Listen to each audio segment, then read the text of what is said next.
Welcome, everybody, to Exploragonians, a travel misadventures podcast. I'm Jordan. I'm Katie. We're co-hosts. We're married. We've done things. You've done more things than me, including this week's episode, which is very special.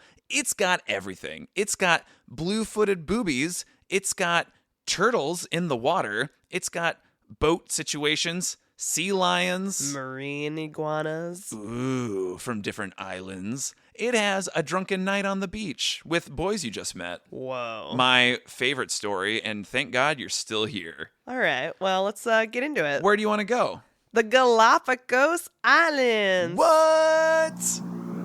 1, 2, 3, 4.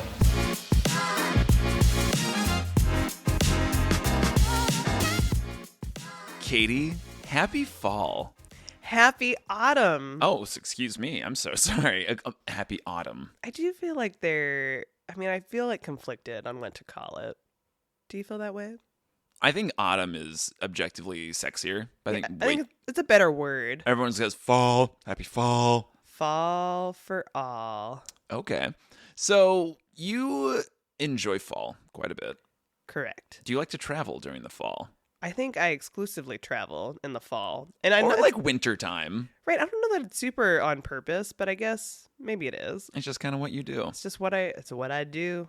Hey, Exploragonians, welcome to this week's episode. It almost didn't happen as of last night, which is not your last night, but our last night. Whoa, time. What?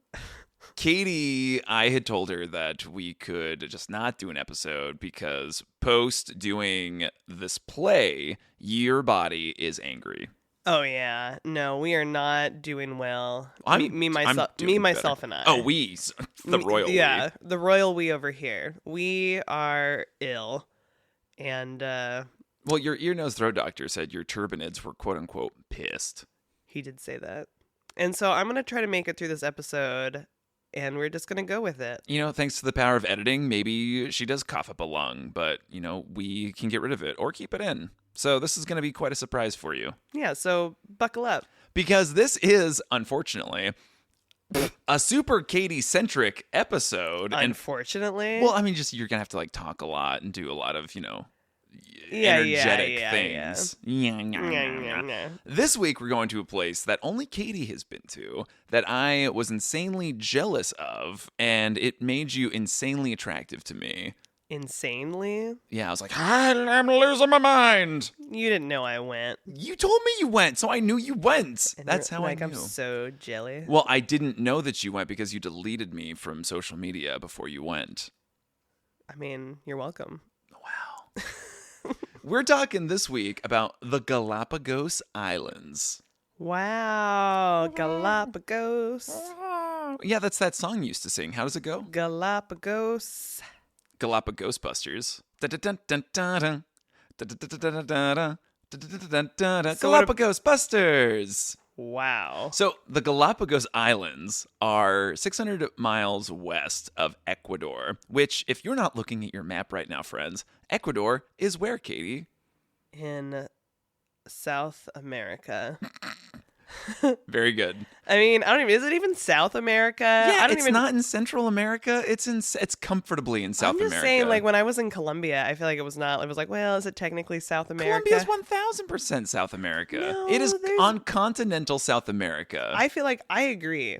It passes what's the Darien Gap that separates. It's like that insane thing that separates Central America from mainland South America. Somebody was telling me, they're like, that's not South America, and I was like, kind of like that one dude who was like, oh, you live in Tillamook, that's not the coast, right? And we're like, we didn't say we're ocean front, we are on the coast. I could drive, again, we say this like every other episode, I could drive 5 minutes and be closer to the beach. Not quite to the beach, I'd still be like 2 miles away.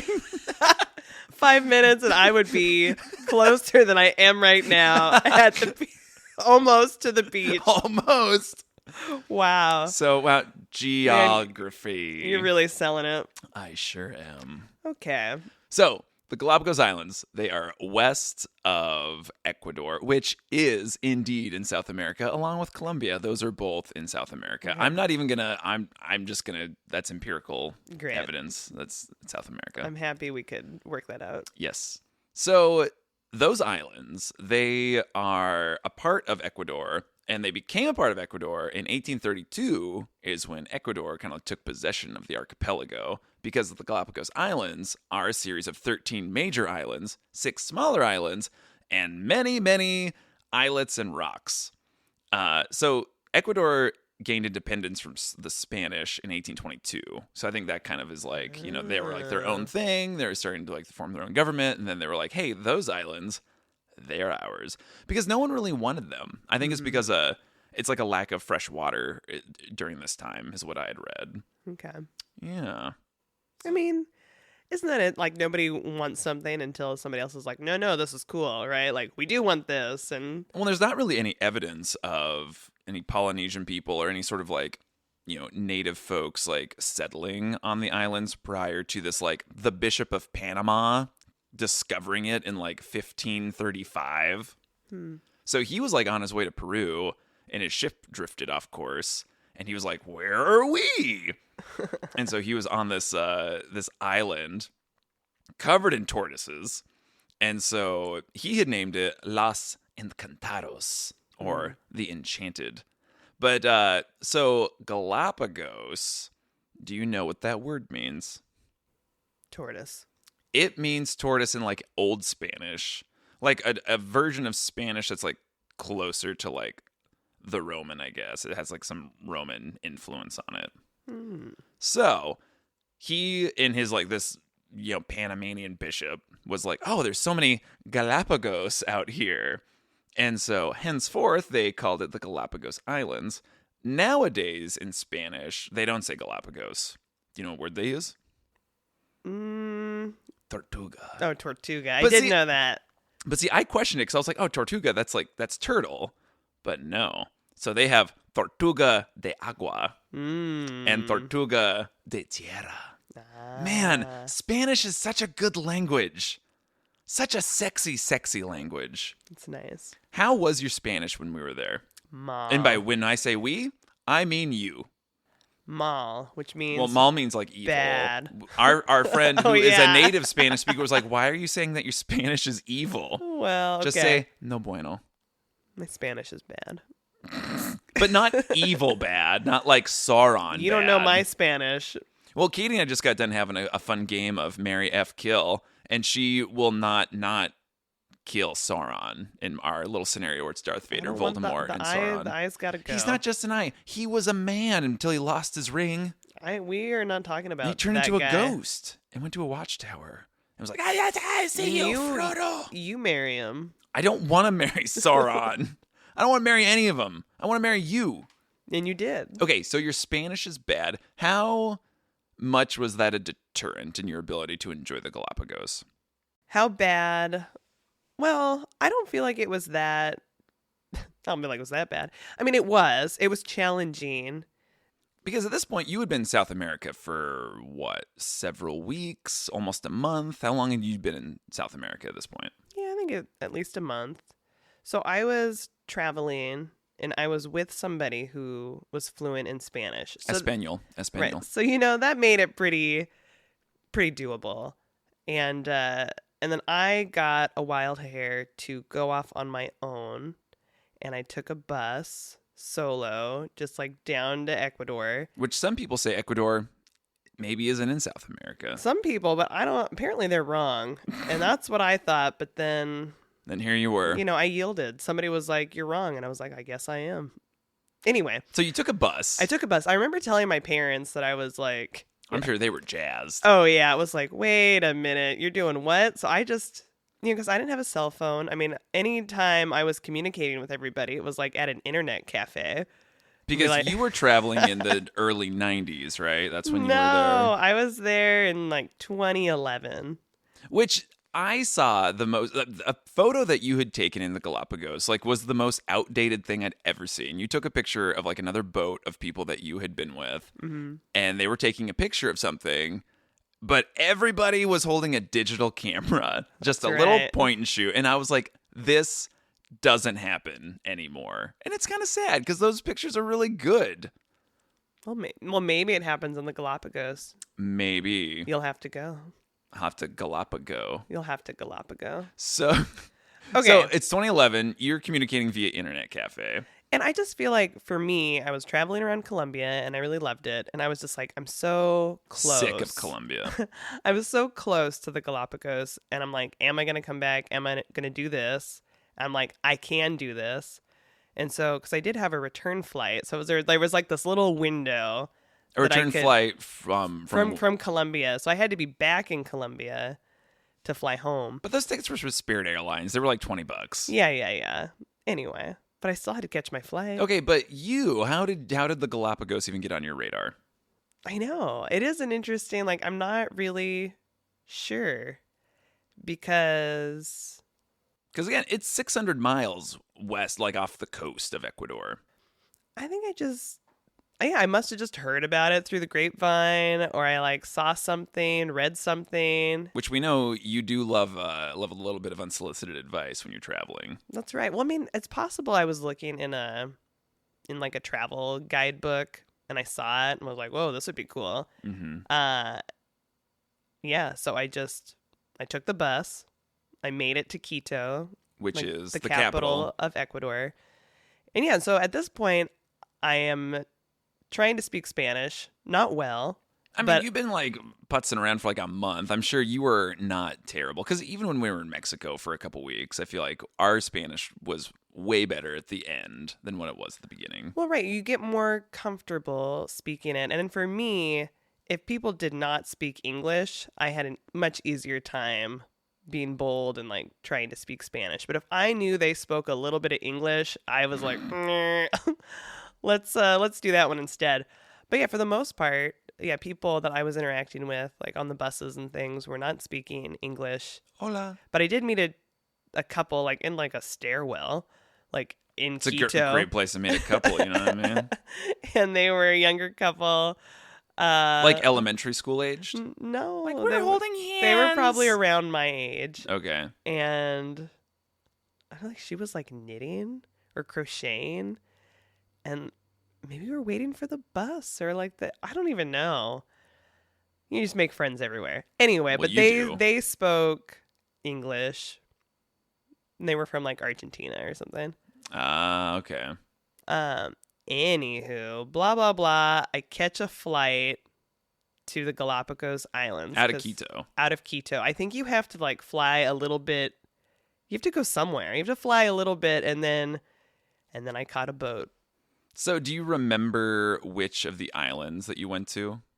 No, I was kind of looking around and the largest island is Isabela, and I think that makes up half of all of, like the land of the Galapagos. I think that's where I flew into. Okay. It's 82 miles long. So not that big. Right.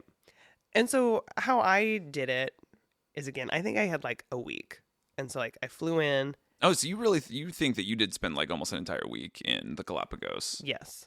Wow. I think I was on the boat. So it was like, so I like lived on this boat for however many days. Like I think probably at least 4, maybe 5 days.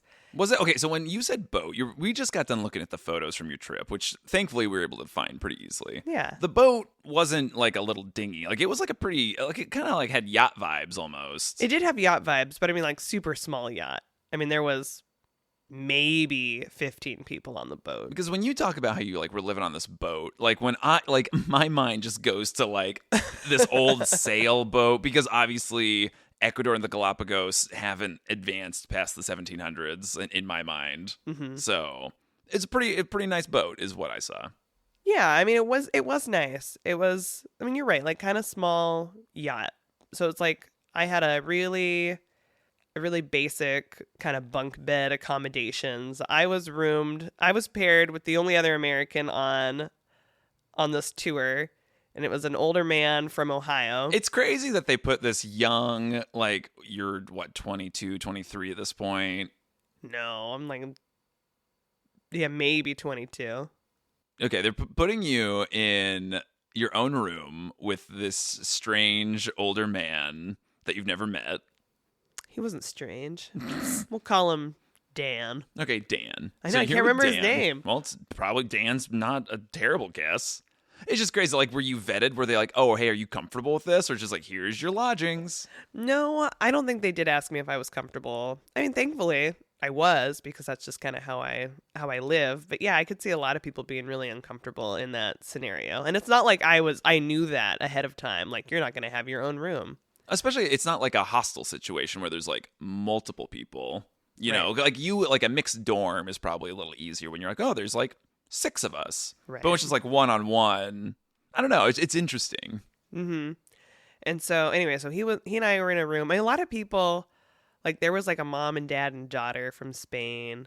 There was España. a lot of couple, there was like a couple from Australia. I think another pair of girls from Australia. I mean, there was a lot of like, But you think all the Groups of rooms two. were like like double occupancy kind of things? I think so. Yeah, I mean, so it was pretty snug. And then there was obviously like a captain of the ship and like and there might have been like a staff of 2. Was or the captain 3. that handsome guy that you showed me? Yeah. Okay. And Should have shacked up with him. wow. Yeah, and so anyway, so then we would just putz around, like they would just take us to different islands, and so we'd like, because they're trying to preserve the islands, and so they're like, right, you're there for an hour or something, and you get to explore, which is nice because there's flexibility in that. Like, it's not like, okay, we're gonna walk here, then we're gonna walk here. It was like, okay, we're dropping your ass off, we're dropping you off.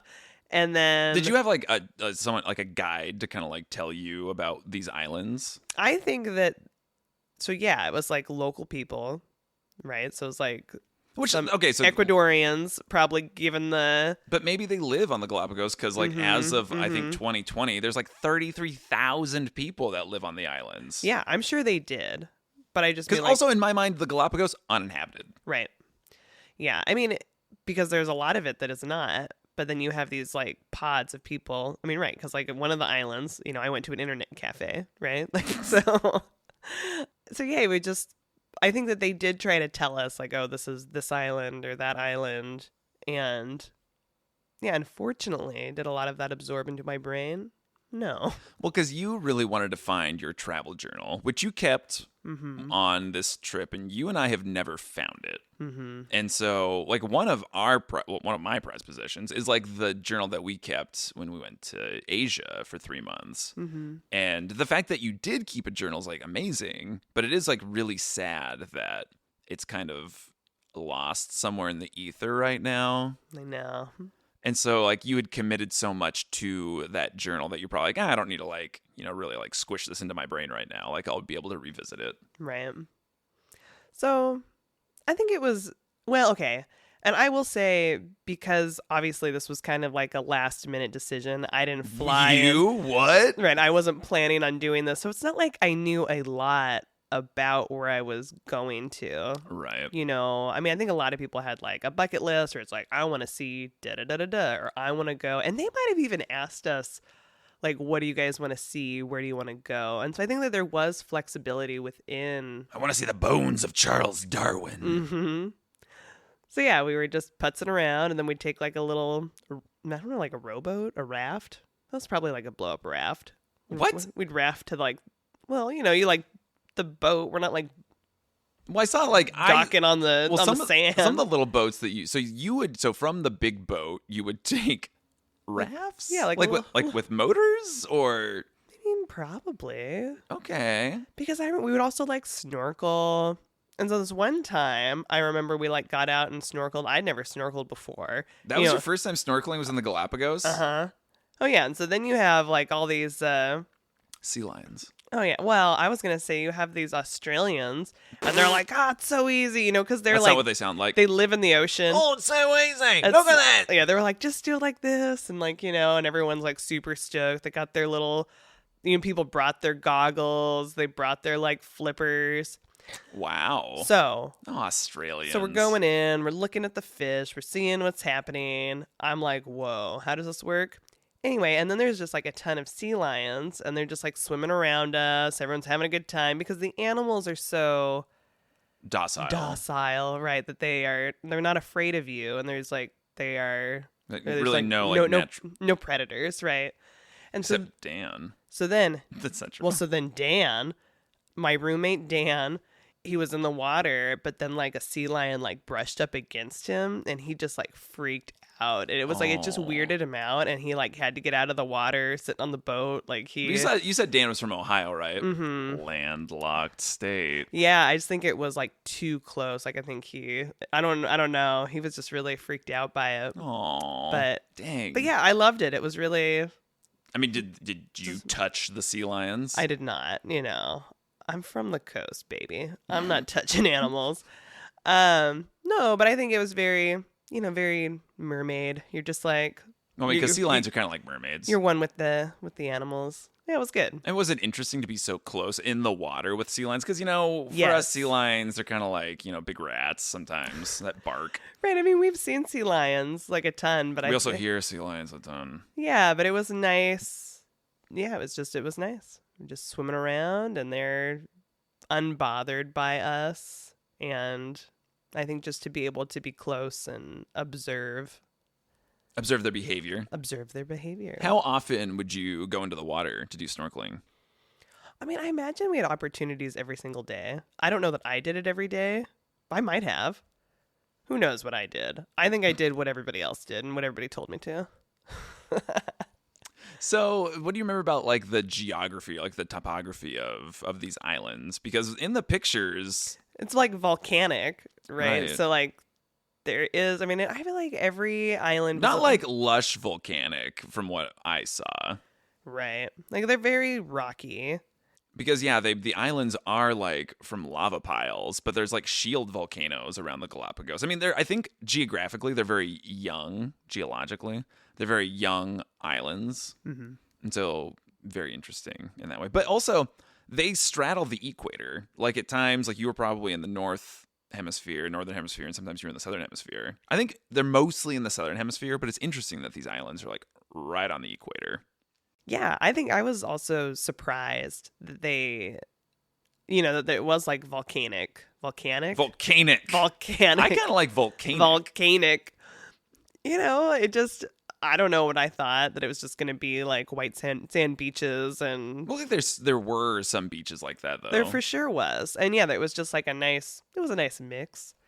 Some of the pictures that you were showing me was just like insane white beaches and then like crystal blue waters, like gorgeous blue water.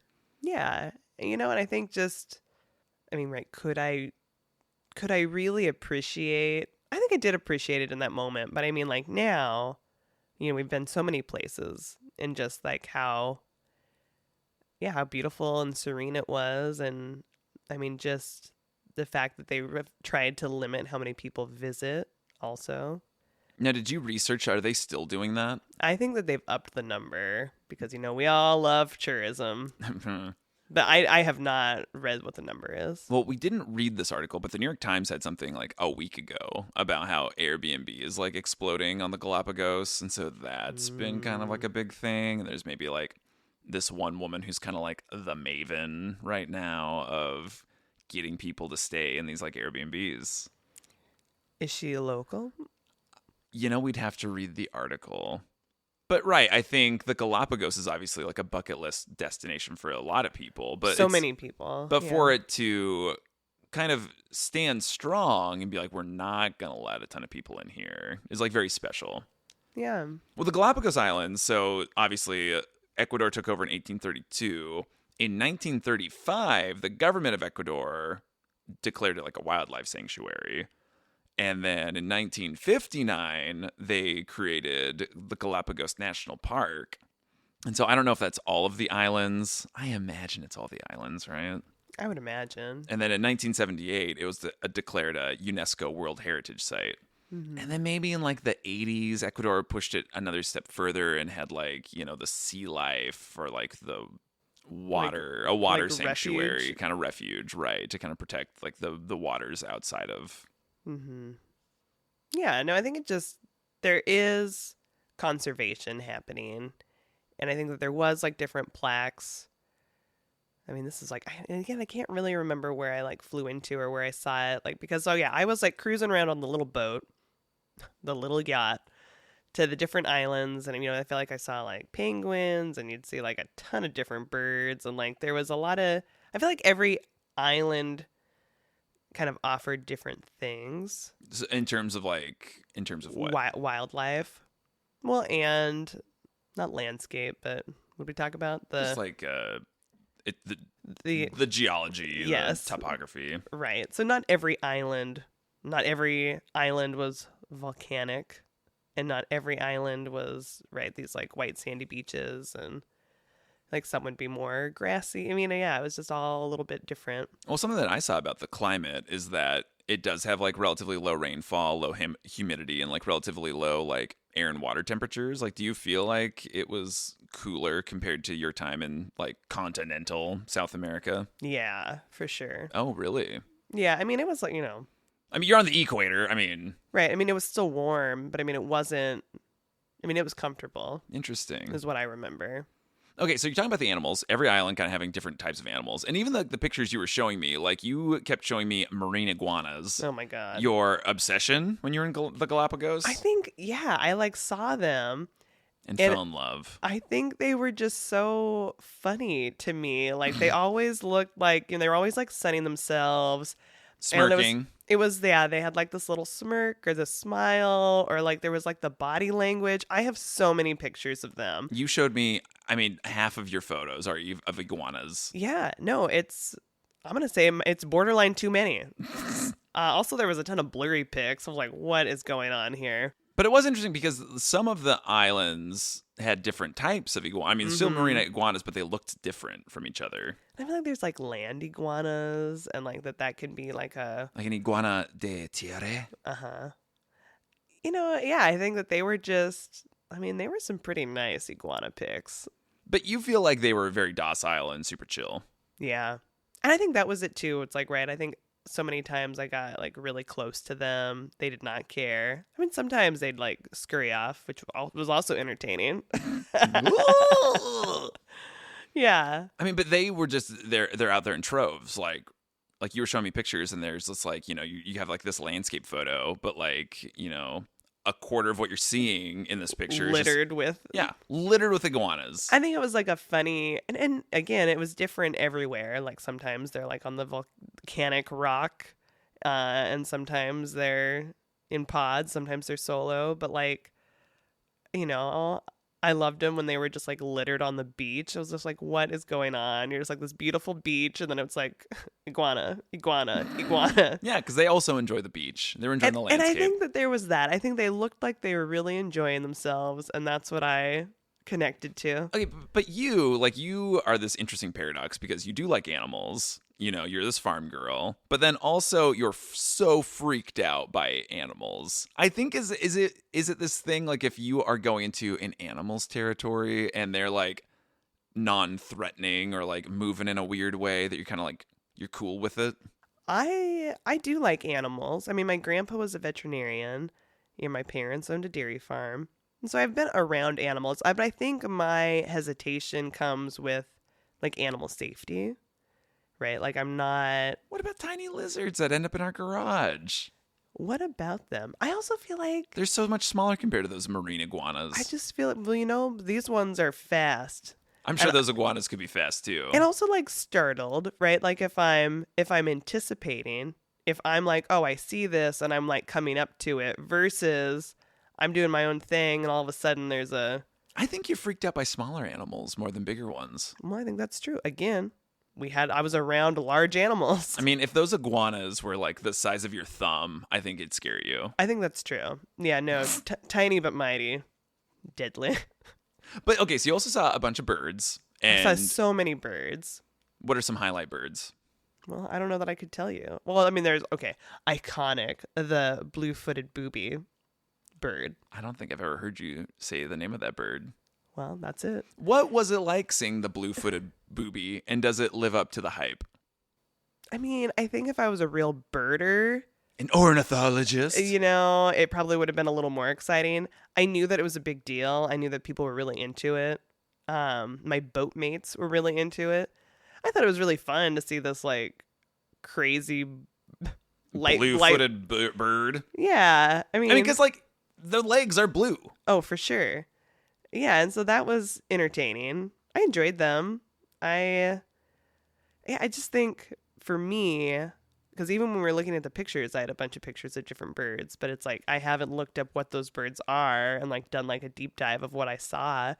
But I think the different markings of the birds and how they're, how they move through the world. I did see a lot of different nests. Right. So it must have been nesting season. I don't know. Some of the nests those birds were making were like super lazy. They were just kind of in the middle of like a walking path. You're like, this sucks. This is the worst nest I've ever seen. Hey, don't be critical. It was They do what they want. It looked like a dinosaur nest. It didn't look like a bird nest. It was like, get up in a tree. There was like I took some pictures of like birds on eggs. There was some chicks. They were so fluffy. Little fluffy baby chicks. Do you remember seeing albatross? Because I think there are some albatross in the area. Yeah. Do you remember seeing them? I think they're huge. Allegedly. I've never seen one. Well, I mean, again, this is my memory from so many years ago. I remember talking with the others about albatross. So it's like I feel like I did see them, but I don't think I had a picture of one. Well, also, okay, so you guys set out. At some point, you're there for several days with the same group of people, right? Mm-hmm. And so sun up to sundown. Wow. Well, where do you eat, or what did you eat? It's all on the boat. Okay. It's whatever they prepared us and gave us. Do you remember anything specific? Did you have blue-footed booby? No.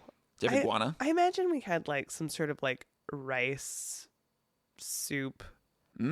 Rice soup. Who knows? Okay. I honestly don't know. Was it like family style? Yeah. I mean, I feel like we all ate together.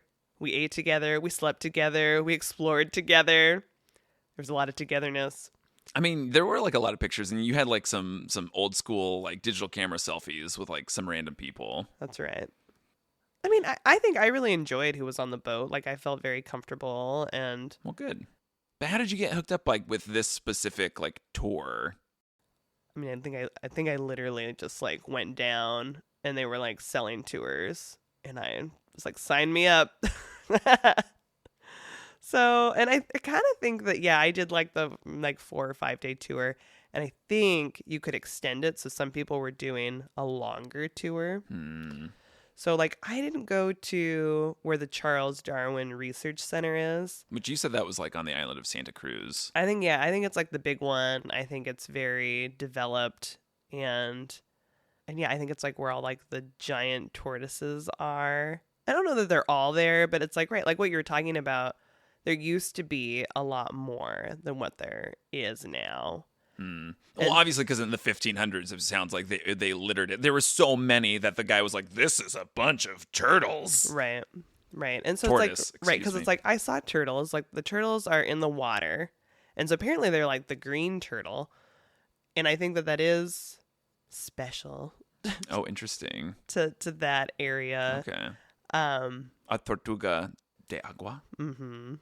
But you had a ton of those turtle pictures because maybe it was mating season. I feel like it was mating season, or maybe they were just really friendly. Hey, But I didn't have as many turtle pictures as iguanas. That's true. The iguanas definitely took the cake. But it sounds like it looked like you were on a couple different boats to do that little turtle area because you had your boat mates on one, but you were taking pictures of them. I think I was on a boat that was very similar. Okay. I think. Yeah.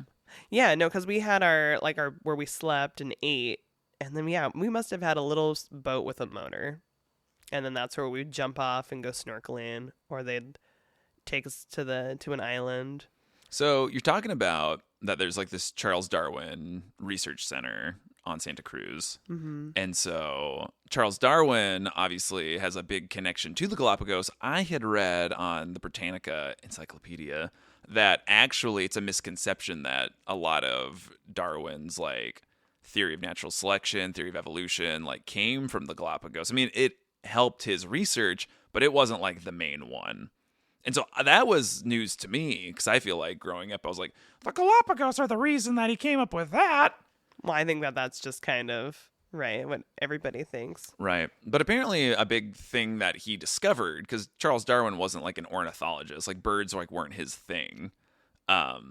He discovered or like kind of like researched like the idea of these like finches on the islands, because maybe it was like, maybe he calls it like radial evolution or something, because like all these finches have like one common ancestor, and then based on the island they went to, they kind of adapted to their whatever island environment was, because like you said, each island was kind of different. Mm-hmm. And so these finches ultimately kind of start to develop different qualities in like their body or their beak to best take advantage of the environment they were in. So like the finches were like a big thing. The tortoises, I think, were just special because they're massive and like some of the longest living creatures on Earth.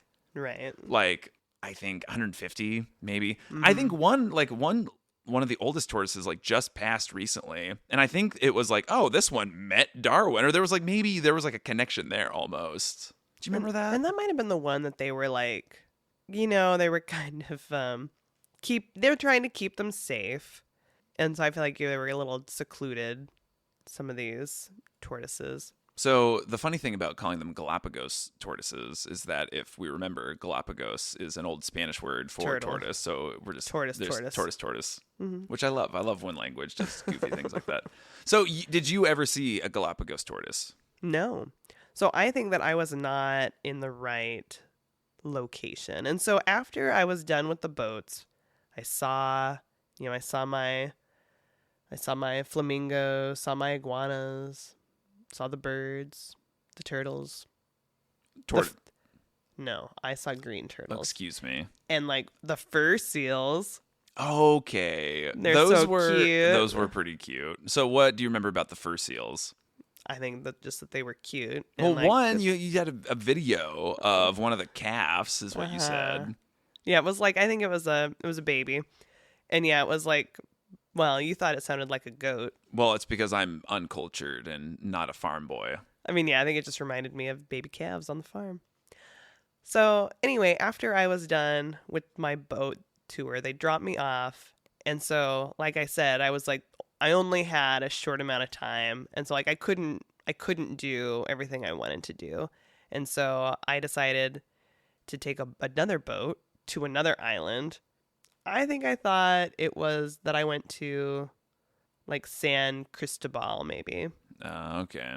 And I took a boat. Again, there's like just random, like, hey, this is a boat. Yeah, it'll go to the different islands.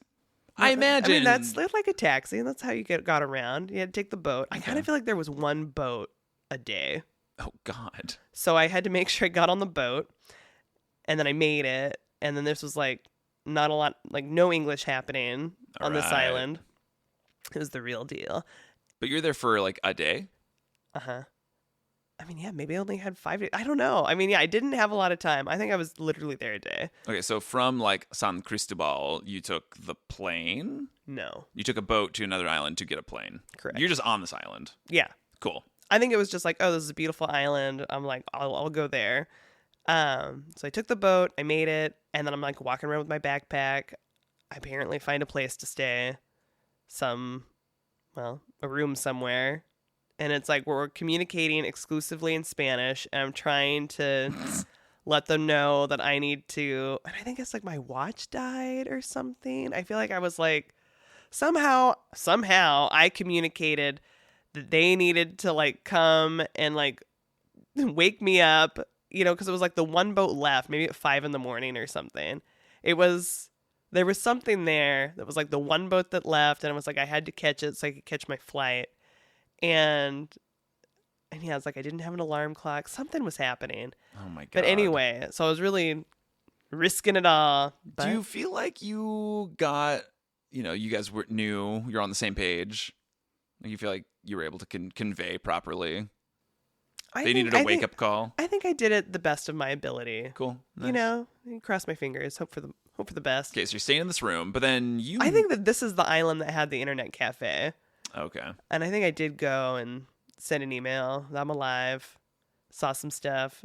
And then I think I went to like a restaurant, and there was a lot of like dogs. Sweet. I'm just like walking around, taking it in. You had a photo of a bunch of puppies on an old uncovered mattress outside. That's right. And it looked adorable. It was. So yeah, and then I think I'm like eating. I meet these two younger guys from elementary school age. Around my age that were from Quito, and they were just like doing a quick trip to the Galápagos because, why not? Do you feel like, I mean, when you were there, did you hear that like it's a popular spot for Ecuadorians, or did you get any of that information at all? I didn't get any of that information. Yeah, I mean, global tourism, I feel like it definitely, as you said, like appeals to just people. Mm-hmm. And so what was nice about these boys is they spoke English, and like, Weak. So right. So I was like, oh, hey, you want to be friends? Right. And like the one guy had worked in the United States for like a year at a national park. And I think it was Yellowstone. That's pretty cool. Yeah. And so that was good. And then his friend, his English wasn't as good, but it was still. Is this still the good. topless guy? Yeah. With curly hair. That guy was constantly topless in all those pictures. I don't remember that. But anyway, and then that just turned into, I think we just hung out on the beach. They brought rum. I don't know. Well, some of the photos were bottles of rum, and some pictures were empty bottles of Coca-Cola. So, Well, there's all right, because I was like mixed drink only, but then I feel like it hit where it's like we're out of Coca-Cola, and I was like, ooh, straight rum? Okay, this is one of my favorite Katie stories, and borderline horrendous. Because thankfully, I think you got this validation from our therapist that you do have like this amazing instinct about you. Like your gut reaction about people is generally correct, or like situations. Mm-hmm. And thankfully, you did get a good vibe from these boys. I mean, yeah, hindsight, maybe not the best, but yeah, I enjoyed their company. I felt comfortable, safe. So yeah, we just drank a lot on the beach. I was with these two guys just alone on the beach, whatever. Anyway, and then we parted ways, I think, 3 a.m. or something. And you need to get on a boat at 5. Yeah. At that point, why did you go to sleep? I mean, maybe it wasn't that late. I don't know. I mean, some of those pictures, it was dark. It was dark. It was definitely dark. It was dark. Okay, well, it was probably at least midnight. I don't know. Well, maybe I leave early because I'm like, I gotta get up early. Okay. Do you remember any of like the conversations that happened on this drunken night on the beach? No, but I was all about a jumping picture, and I'm like, hey, let's take another pic. I love taking pics, and I love jumping pictures. Well, a lot of these pictures in the Galapagos, you just kept telling me that was a timer, that was a self timer, that was a timer. Well, yeah, So- I'm traveling solo, and I like pictures, and so I would just do, and this is like before selfies were really right. what they are today. And so yeah, I would like balance my camera on something. I would do a self timer. Sometimes it worked out, sometimes not. Because a lot of these Galapagos boy pictures at night, some of them were just like pictures. It was just a black frame, and then at the very bottom of the picture was like from the nose up, you and like a boy. So, I mean, did you stay in contact with these guys? I think we were in contact when I had MySpace. Facebook, but I have since deleted it, so I'm not in contact with them anymore. But yeah, so then, I mean, to end this, it's like I went to bed for however many hours, and then the owners of where I was staying definitely came and knocked on my door, and I thanked them, and away I went, and I caught the boat, caught my flight, I guess flew to Bogota, I don't know, somehow. But you just walked to like the bus station or like the boat, or like were you just like on the beach? Like what's the setup here? Of like how I got off the island. Yeah. Yeah, I mean, it's a small, wherever I was. You're just walking around. Oh, yeah.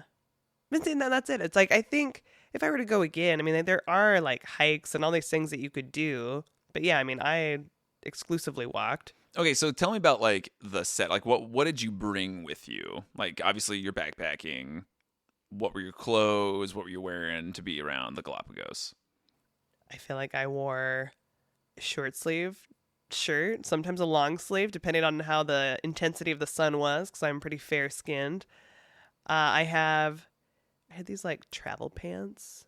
Oh. But they had a zipper at the knee, so I could make them shorts. Hot. I had a bandana I could put and cover my scalp. Okay, nice. And shades. What about shoes? Like what was your footwear? Well, in one picture, it looked like flip-flops. Which, I mean, you're on rocky lava land. Right. So I don't remember. I mean, I might have had hiking shoes, but I mean, again, we're taking the boat. You're probably getting out like in the water. Yeah, I don't remember. Yeah, it's all right. So you peace out. I mean, what do you think that you took away from going to the Galapagos?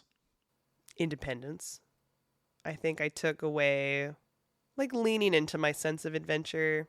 And I think what was nice about it is, I did whatever I wanted, right? Like nobody was really influencing my decision. Or I was being influenced, but I wasn't working with somebody else to be like, well, I want to do this or I want to go here. I was like, oh, we shouldn't do this. And so, right, it was all about my gut feeling and intuition. Nah.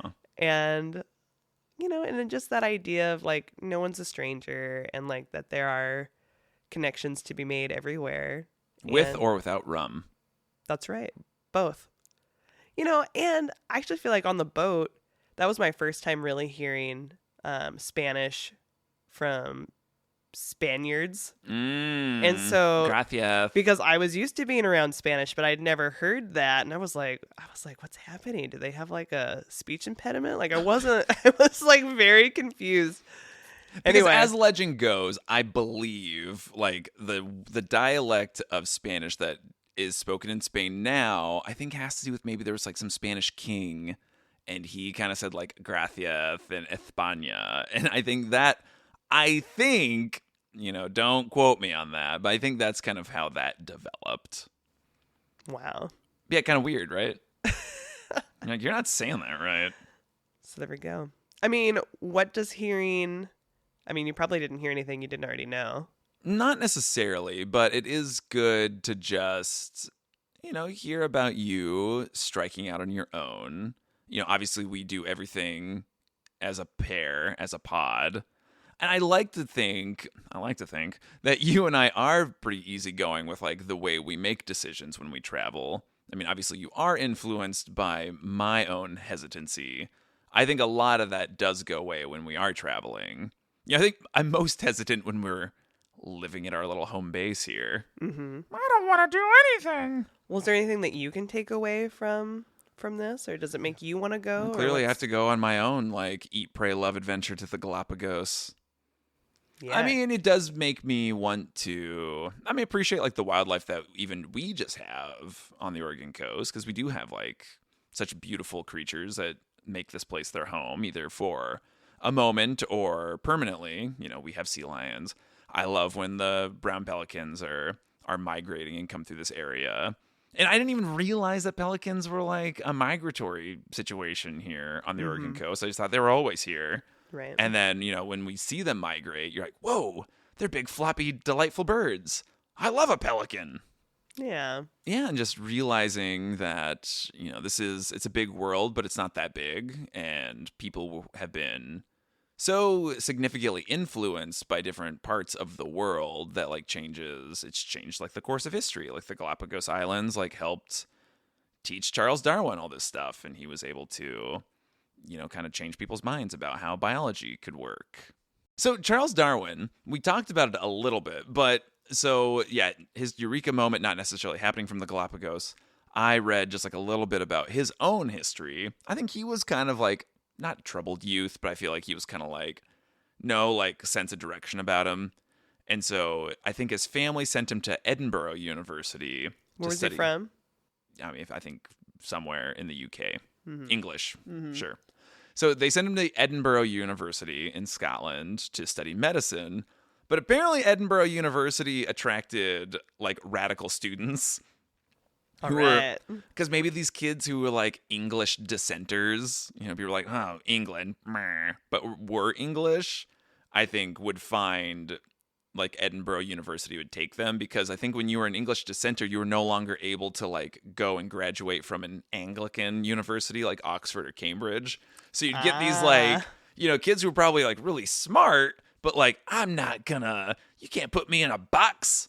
And so I think these students kind of influenced Darwin and like how he thought, and kind of like not radicalized him, but like opened his mind up. Mm-hmm.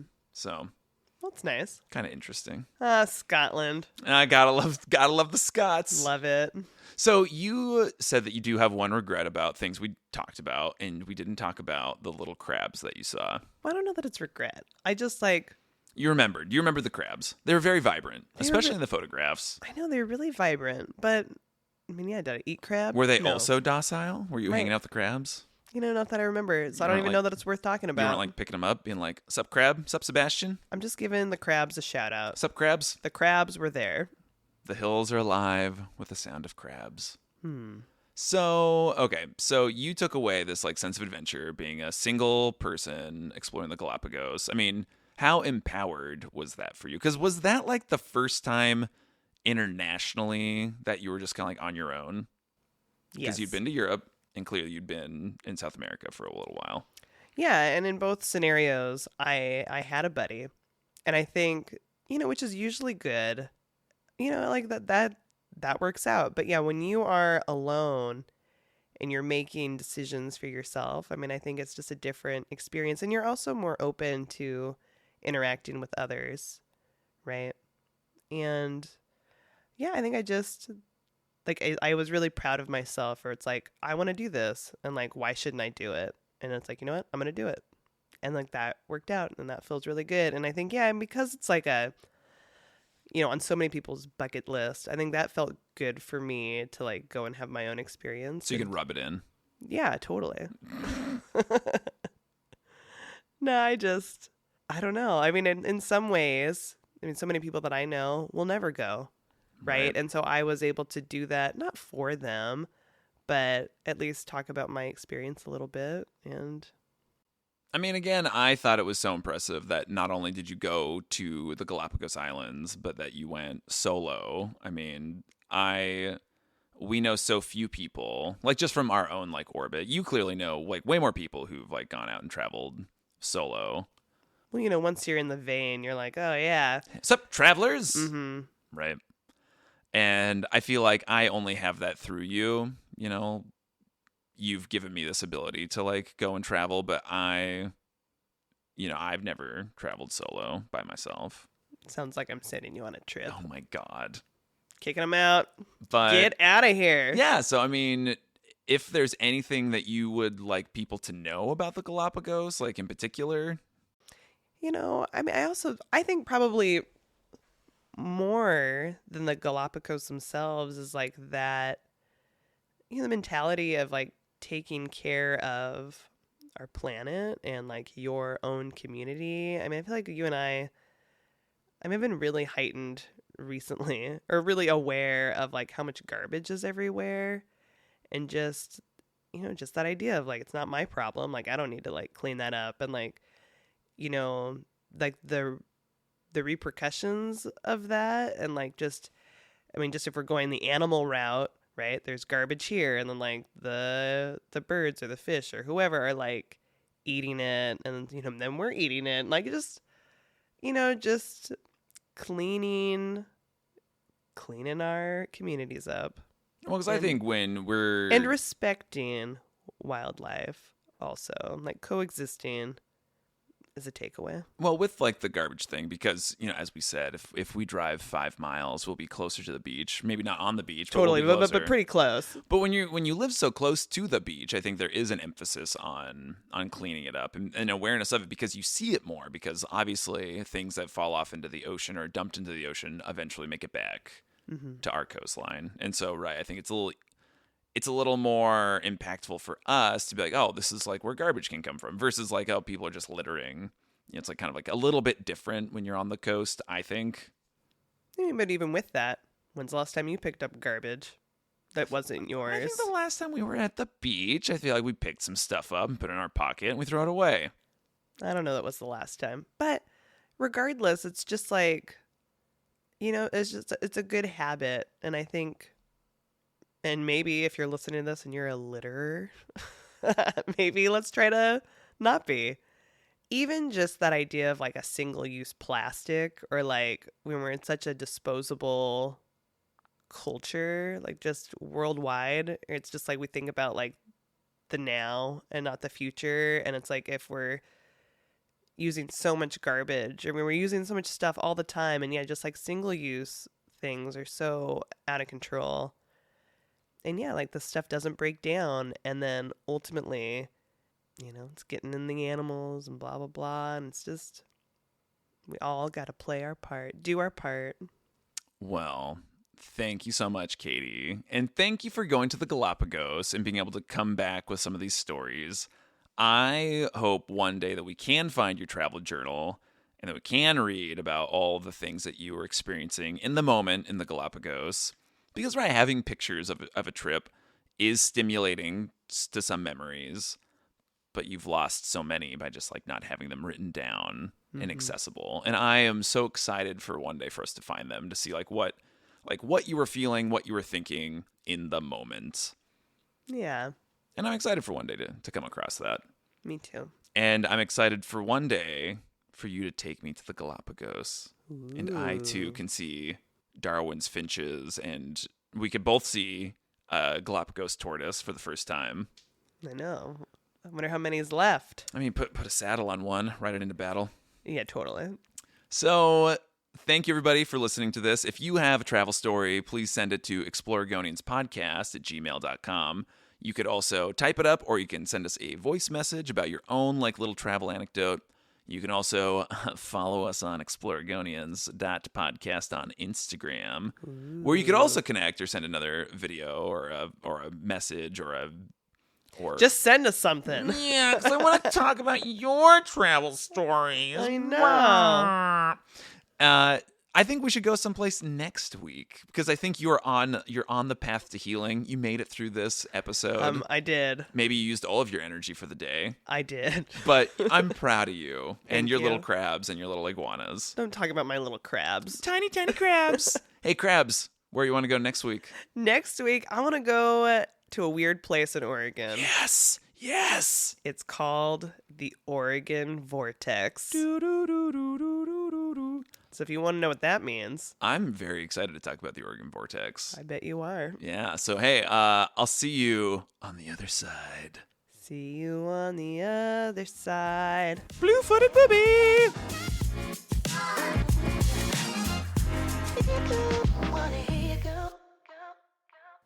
This is totally switching gears, but we didn't even talk about those bright crabs.